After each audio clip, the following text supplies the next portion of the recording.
Sound check.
Hey, good evening, everybody.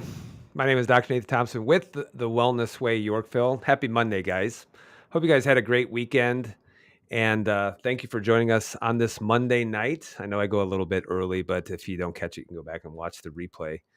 So today I'm going to go over with you question and answer live, and I'll go over some of the biggest questions that I got last week. And I always figure, well, if people are asking that question, it's probably going through your head as well. So today I hope to give you a lot of value as far as answering some questions that maybe you haven't asked, but has been on your mind. And I'm going to give you my opinion when it comes to a lot of different things. So just so you know, we'll talk a little bit about hormones, we'll talk a little bit about sleep, weightlifting, um, some of the biggest things and what I would do. I'll give you my opinion in regards to that, and some pretty awesome things that I'll talk to you about, and also give you some links as far as some things that you can do in order to follow up with that as well. So if you are watching us right now, say hello. Let me know where you're watching from. Thank you very much for joining us. And if you're watching the replay, go ahead and type in replay too, so I know that you're catching it on the back end as well. So question and answer live. Now, I will give a little bit of time for some questions at the end. Just hold off on them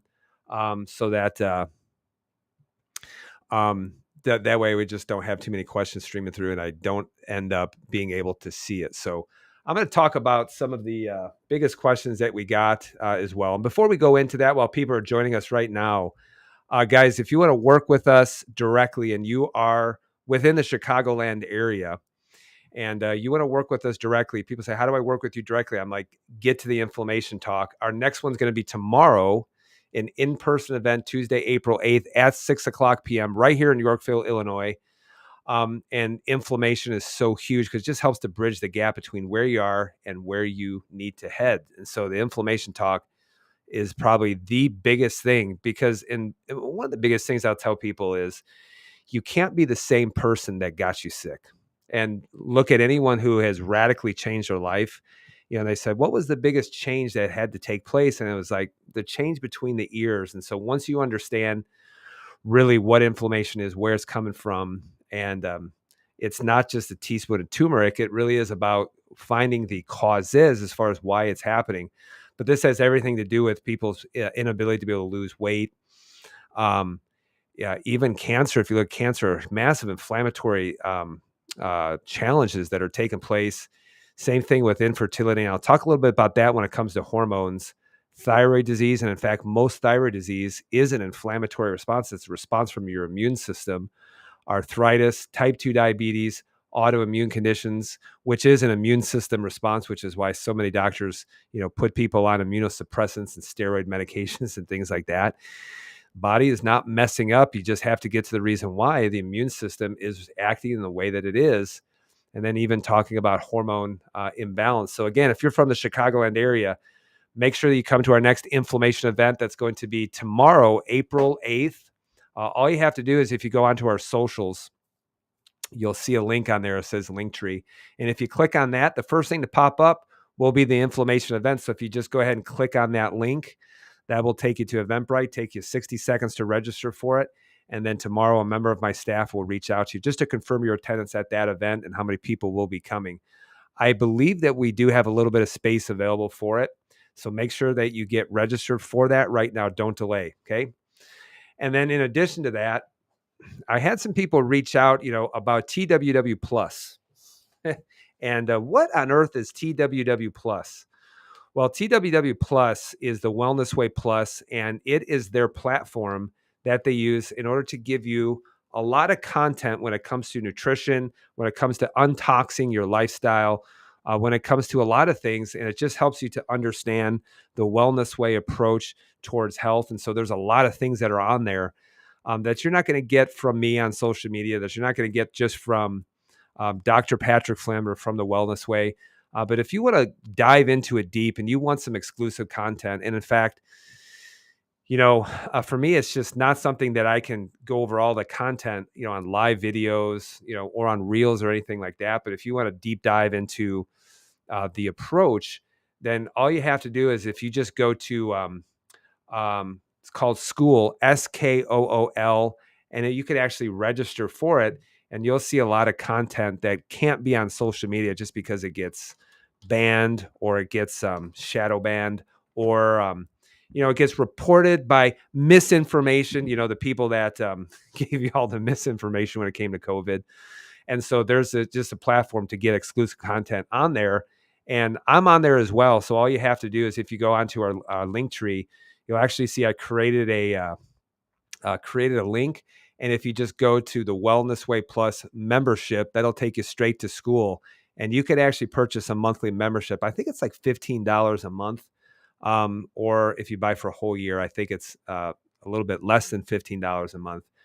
But it's basically less than the price of a consult, and it has the ability to give you a lot more information in regards to that. In fact, if you look at our Untox Challenge, there's so much content that's on there with Dr. Patrick's wife, Christy Flynn, on what you can do in order to untox your home, your personal care products, your food, all of that, just tons and tons of content in regards to that. So you can just click on that link and have at it. And so this is just some things that, it's impossible to go over all this stuff within a consult or even on a live video as well. So there's just a lot of content that you can take in and hours of stuff. So I recommend that you go on there right away. Okay. So again, if you're watching, say hello. Let me know where you're watching from as well. We'll have a little bit of time for some questions if you have those at the end. But these are some questions that people ask me. And I always say, well, if people are asking me, then chances are people who are watching probably do have some of the same questions. So here's the first one. Dr. Nate, how do I balance my hormones? Okay. One of the things I want to tell you is when it comes to balance their hormones, really what they're saying is how can I get my hormones back to normal?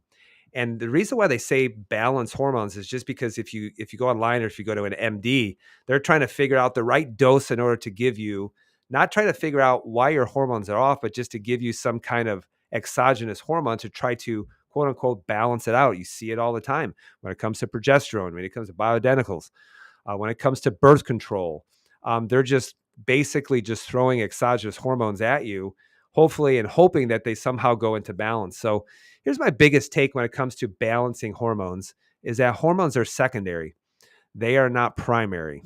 They're secondary. They're a response to different stressors that are taking place.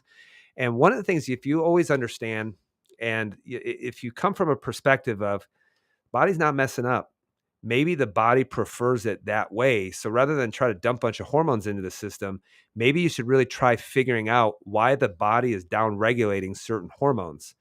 And so they're secondary, they're not primary. And if you understand the idea of secondary, in fact, I had a conversation with someone, today, and I said, hormones are really secondary. And I want you to think about it. When you're sick, your body doesn't want to reproduce when you're sick. If you're chronically sick, chronically inflamed, your hormones are always going to be responding to that. And so think of like, if I'm sick, maybe my body doesn't want to reproduce at that time, which is so true. If you have, let's say a man, for example, and he is overweight, you're going to see their testosterone go down. And the worst thing that you could do is have a bad lifestyle and then try to supplement with tons of hormones, because maybe the body says it's not the right time to be adding a bunch of hormones into the system. So if you understand that they're secondary, not primary, maybe one of the things that you need to do is start to fix some of the issues of why the hormones would actually be low. So here's some of the things I look at when I look at someone's blood work is number one, look at stress. Okay. Stress is a huge issue when it comes to specifically a woman's hormones, like their progesterone levels. And acute stress isn't going to affect a man's hormones like it will a woman's, but it absolutely will affect a woman who's having a cycle. It will absolutely affect their hormone. So stress can play a huge role. Same thing is with chronic inflammation, also being caused by infection as well. So you want to ask that question. How are you doing on sleep? It has a lot to do with stress. But skimping on sleep will absolutely wreck your hormones. How about exercise? So there's this when it comes to exercise, there's some people who do too much exercise and they're over exercise, under recovered. And then there's some people who don't exercise at all. And so there's reasons why that can happen. But one of the things with exercise is you have to find the sweet spot when it comes to that. And yes, you need exercise. I'm a huge fan of exercise. I have multiple certifications in exercise. But I've also someone who has suffered with over exercise as well. So you have to ask the question, are you exercising? Are you exercising enough? Or are you exercising too little?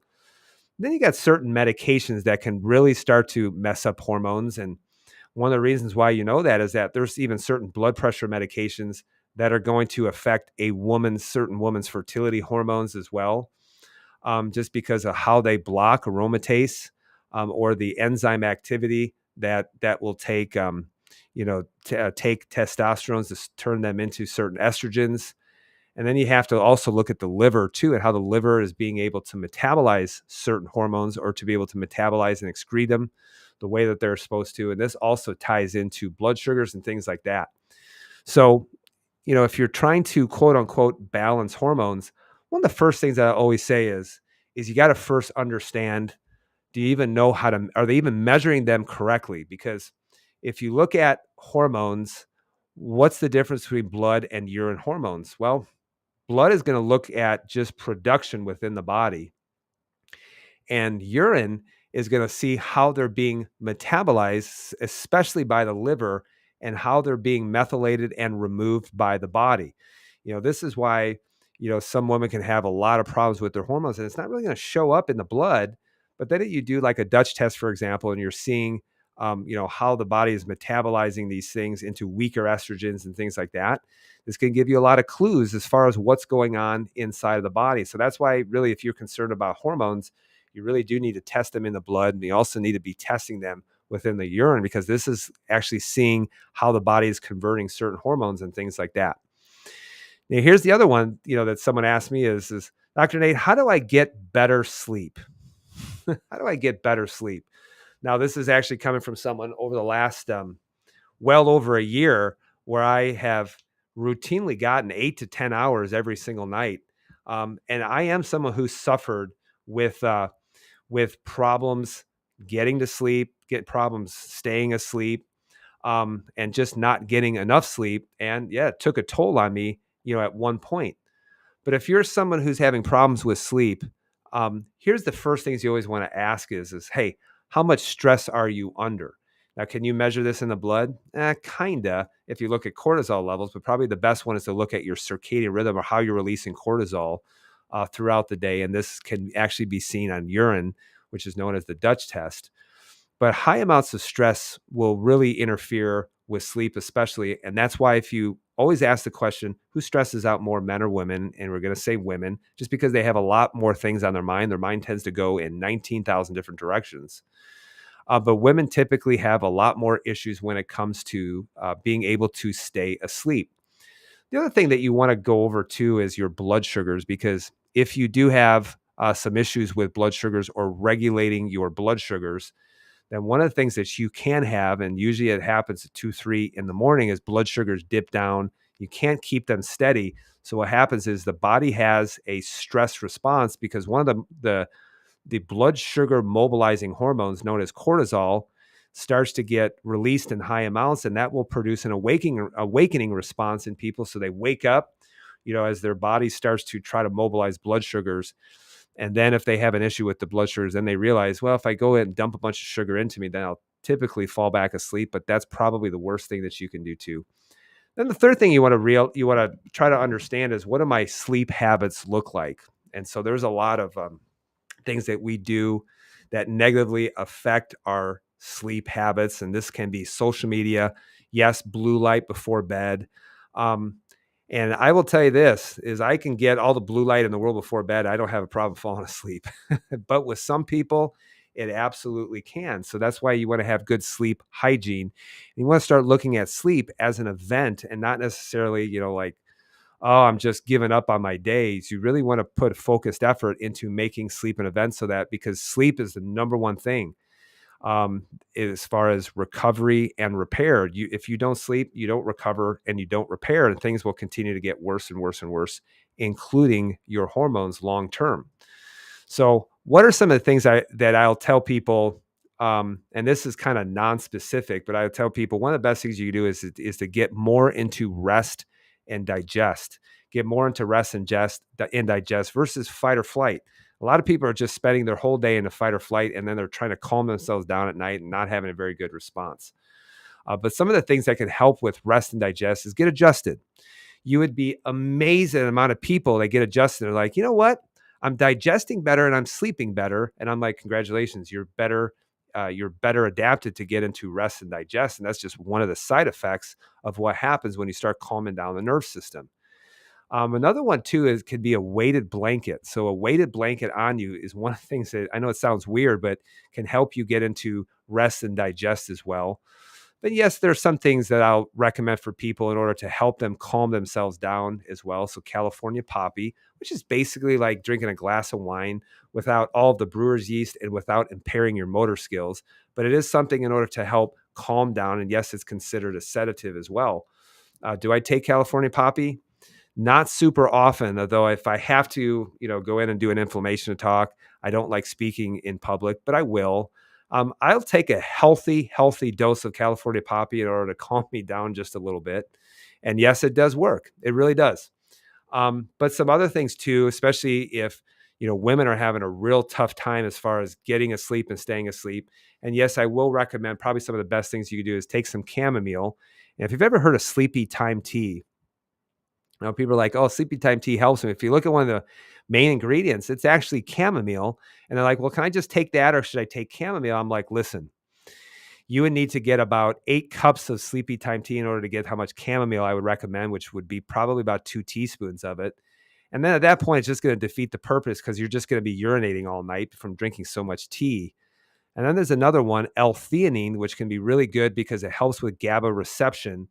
And so it just helps to calm down the brain and just help it not to scatter in 19,000 different directions. And so chamomile and L-theanine are probably some of the 2 biggest things I recommend for people in order to get good sleep, good repair, and also to increase not only the breadth of sleep, but also the depth of sleep in order for them to be able to get restorative sleep. So one of the things that you can do is you go right on Linktree. You can order that right now. So go ahead and go on there. And I think if you just you go ahead and get it, and you just put in 5058 to checkout, that will give you access to those things. And you can order that and have that shipped directly to your house. And you'll probably have it by Friday if you act now. Okay. Now, how about this one in regards to sleep? I see a lot of people, because it's like, do I need to get a new mattress? Is it my mattress? And what's the best position that I need to be sleeping in? Now, is it your mattress? I'm going to say it probably isn't. Although, yes, you should probably change your mattress, it depends on the mattress you're getting, 8 to 10 years. And I know that someone's going to ask me, what kind of mattress do you have? I have an avocado green mattress, which is a memory foam mattress. We got it because, it was non-toxic. It didn't have, all the flame retardants and all of the chemical compounds that you unroll it, you breathe it in for a long period of time. So we use an avocado green mattress. I don't have any association or affiliation with them. But when people say, hey, how should I be sleeping? Or they say, oh, I slept on my side and I woke up and I was really sore. Well, here's one of the reasons why, because a lot of people want to blame their mattress as far as why they hurt. Like, it's not your mattress. I'll give you a perfect example. Here's a picture of a child sleeping. And Sometimes I'll walk into, my 2-year-old Elias's bedroom and I'll be like, what in the haberdashery is going on here? Because you look at how he's sleeping and he's just curled up in all kinds of weird pretzels and things like that. Well, why doesn't he wake up and why isn't he like hurting or saying, oh, I slept wrong. I got something in my neck or my back hurts? Well, one of the reasons why is because kids have a lot of flexibility. And so that's why this child can sleep like this for 8 hours and they're not waking up saying that their neck hurts or their back hurts or anything like that, because they have the flexibility to go not only get into that position, but be able to stay in that position. And so one of the things that people have, as they get older or as they get more inflamed or whatever, is they start losing flexibility in their spine and into their joints. And that's why they say, oh, I laid on my hips and my hips hurt when I woke up. Well, it wasn't your bed, it wasn't your mattress, is that you probably have really poor mobility within your hips. And then all you're doing is you sleep on your side and you're asking the body, I need more mobility in order to get into that position, but you don't have it. So then you wake up and you get a little bit inflamed because you have poor flexibility. And this is why, guys, having flexibility is so, so important. You say, well, how do I get a lot of flexibility back? Number one, don't be inflamed. And number two, use your body in a way that demands flexibility. And this is why, moving often and a lot, doing things like squatting, pressing, or things that require you to use your joints. Because if you don't use your joints, you're just going to eventually lose your mobility. And it really is incredible how poor mobility that I see even in teenagers, as well. But if you look at kids, they have great mobility. If you look at my 2-year-old, I didn't have to teach him how to do a squat. He can go down to a perfect squat with perfect flexibility and whatnot. And he didn't have to do yoga for 30 minutes every day in order to achieve that flexibility. So one of the things I'll tell people is it's not your mattress, it's probably your flexibility. And so that's why, I don't think that a mattress is the most important thing, because I remember someone told me, like, I'm on my 6th mattress in 9 years. I'm just trying to find the perfect one that's going to make me feel so much better. I'm like, you should probably work on some flexibility first and foremost, or maybe work on finding some of the reasons why you're so inflamed in the first place. Dr. Nate, what are some of the best weightlifting exercises? Guys, this is incredible because, you get to a certain point, and I even had this conversation with someone. She's like, I keep going and getting, and I'm not working with her perfectly, or else we probably would have gotten this straightened out. But she's like, I keep seeing my blood sugars go up, up and up and up. And I'm like, you should probably be doing a lot more movement, and start doing in some weightlifting exercises. So what are some of the best weightlifting exercises you should be doing? Well, should I go to the gym and just start doing a bunch of machines? I'm like, no, you should be doing weightlifting exercises that involve the biggest muscles. So this is why, doing the adductor machine is kind of completely useless. Instead, you should be focusing on things that you need for everyday life and things that are going to involve the biggest movers and shakers, which are going to be the back, the butt, the hips, the quads, the lats. All those things are involve the biggest muscles. And those are the things that you should first and foremost start working on first. This is why I'm a huge fan of deadlifting, squatting, pressing, pull-ups. And you know what? If you stuck to primarily doing those things, you are going to take care of 90% of your issues when it comes to lifting weights and with mobility and things like that. So you need to involve the biggest muscles. And guys, as people get older and you see their muscle mass decrease and they're wondering why, and it's like, well, when's the last time you've actually have deadlifted or squatted or done some kind of press or done some kind of pull-in motion? And if you do really good at doing that, there's some other things that you can add into. Yes, you can add in a bench press. Yep. But you don't have to add in all of these accessory movements, like doing an ungodly amount of curls or tricep push downs. Guys, I never do curls. I never do tricep push downs. And I never do any kind of wrist strengthening exercises. Instead, what I do is I do a lot of carries, because the purpose of the hands is and the forearms is to have strong hands. And that's why I tell people I never, do any kind of wrist curls. Yet if I shake their hand, I probably would crush it. So you need very strong hands, very strong feet, and all of those can be accomplished by doing things like deadlifting, squatting, pressing, and pull-ups. And no, don't wear wrist wraps. Develop your hand strength first and foremost.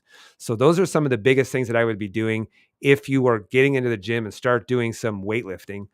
Now, one of the biggest things too that you need to do is you probably need someone to teach you how to do it correctly. And I've noticed that a lot of people just don't know how to do it correctly. And that's why maybe getting some individualized coaching would help you quite a bit. If you're from the Yorkville area, please make sure you reach out to CrossFit Exemplify North and ask for Connor. He's an excellent coach, the owner of the gym, and he can point you in the right direction as well.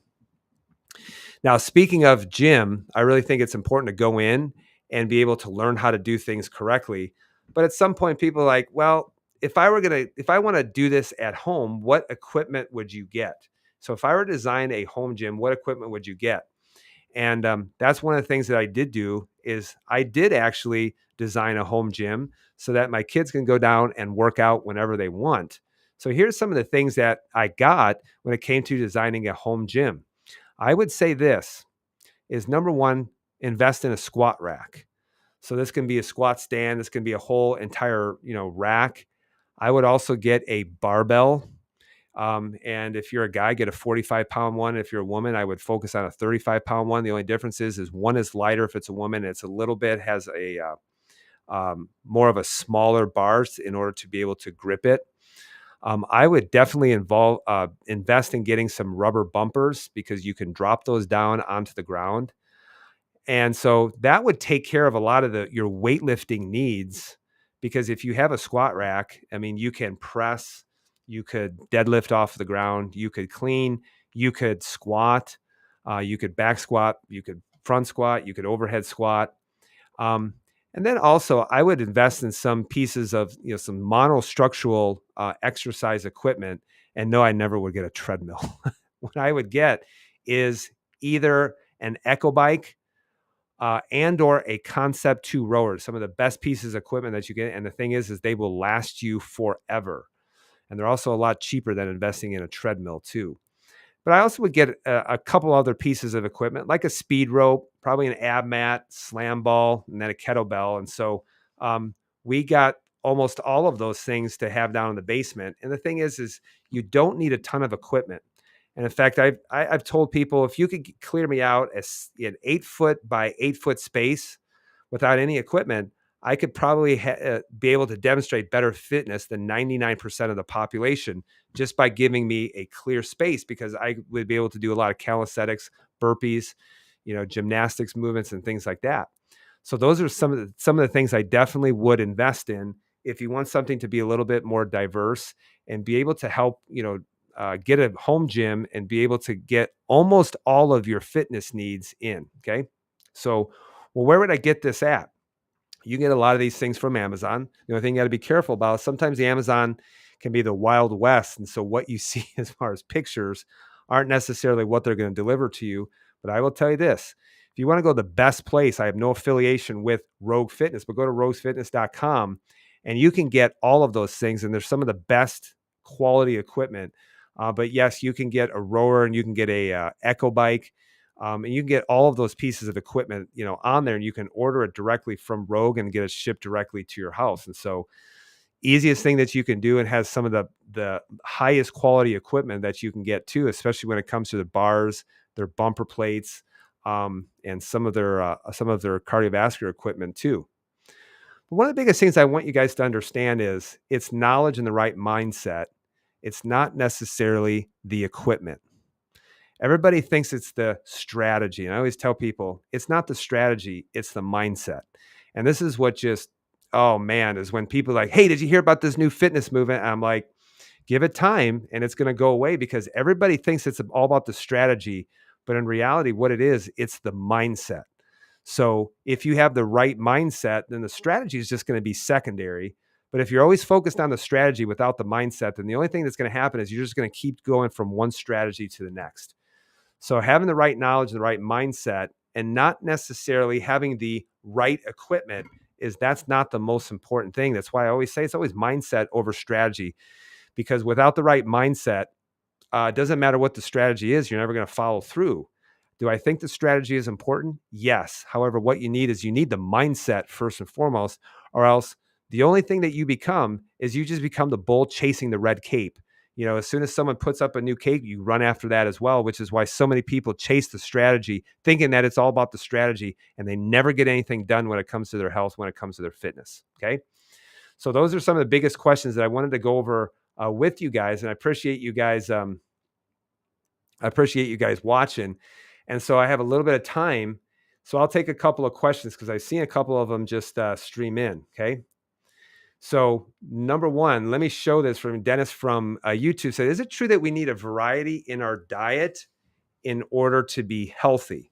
Um, well, I would say this. It's the first thing I would say is everybody talks about everything I eat is what determines my health. And the first thing is you got to understand is well, what's the definition of health? Definition of health is 100% function, 100% healing.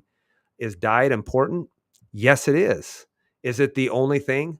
No, because if you had someone who had a perfect diet and they were massively stressed out, and whatnot, then didn't matter what they're eating at that point. They're probably not going to be breaking down their foods. But if you kept all things similar, is a variety in our diet needed in order to be healthy? Well, I would say if you really wanted to answer that question, then get some testing done. So test your foods, test your stool. And we did a lot of that, today. And, I told, one person I told today, I was like, you got to get off of the sugar. Holy cow. I mean, you're not pre-diabetic yet, but you're on your way. You're on your way to having type 2 diabetes. And so you really need to get off of your sugars. But if people in general, and if you kept all things in general, do you need a variety in your diet? I would say yes, absolutely. I don't think you should take out one food group and that's exclusively what you do. And that's why people ask me all the time about the carnivore diet and whatnot. I'm like, if you were going to do that, I would make sure you got some labs in front of you. And someone asked me, he's like, does that mean I need to be on a carnivore diet? I'm like, you should not be on this long term because you do need fiber. I don't care what people say is when they say you don't need fiber, I'm like, don't give me your personal experience, but because like, oh, I did it and I'm doing fine. I'm like, okay, tell me how you're doing in a year or two. So do you need a variety in your diet? This is why I say, how should you be eating? Eat meats and veggies, nuts and seeds, a little bit of starch, absolutely no added sugar. Keep your intake in order to support exercise, but not necessarily body fat. And as a diet that's diverse, probably is going to be the best thing for you. Because I've fallen in the trap in the past of just slamming the same things over and over again. And then I started to get a really terrible immune system response to certain things like eggs and seeds, and things like that. So that's why I personally believe that you shouldn't be slamming the body over and over again with the same things over and over. I think you probably should be rotating your foods every couple of months, just so that you won't be developing immune system responses to those certain foods, because that's the only thing that the immune system is seeing. And eventually what will happen is if you keep doing it, you'll start to see that the immune system will start to react to certain proteins within those foods. So that's why I think meats and veggies, nuts and seeds, a little bit of starch, no added sugar, is the best way to go. Keeping intake to support exercise, but not necessarily body fat, is the best way to eat. But then if you couple that with, food allergy testing, looking at a stool test, you can really dial it in as far as what exactly you should be doing, what the body is needing, and how it's responding to certain things as well. So thank you guys for watching. Any other questions, on that? So we'll take one or two more questions because I know I need to get out of here, go home and eat dinner. And also say hi to my lovely family as well. So Elias, I'll see you in just a little bit. I love you, bud. All right. Awesome. If you got no more questions, guys, just make sure that you go back and you watch the replay on this if you have any questions, especially when I talk about, a home gym or let's go backwards here. Designing a home gym. I think this is really important. And also just remember this, guys, coming up, if you're from the Chicagoland area and you want to work with us directly, make sure that you go to our Linktree profile. Tuesday, April 8th, which is going to be tomorrow at 6:00 p.m. This is an in-person event. And so come to our live event in Yorkville, Illinois.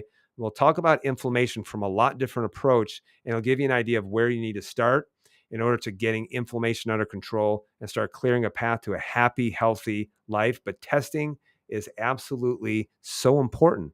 This is why testing, we say, don't guess, but test. Don't guess, but test. And testing is really the way in order to figure out, how is my body responding? What's happening in my immune system? How am I breaking down food? Which ones is my immune system getting very angry at?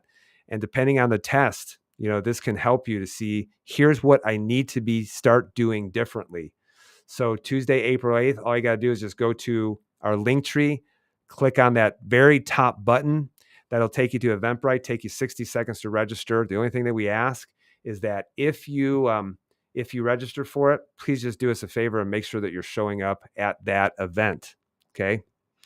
Now, just a quick reminder is there will be no live broadcast in 1 week. So no live broadcast.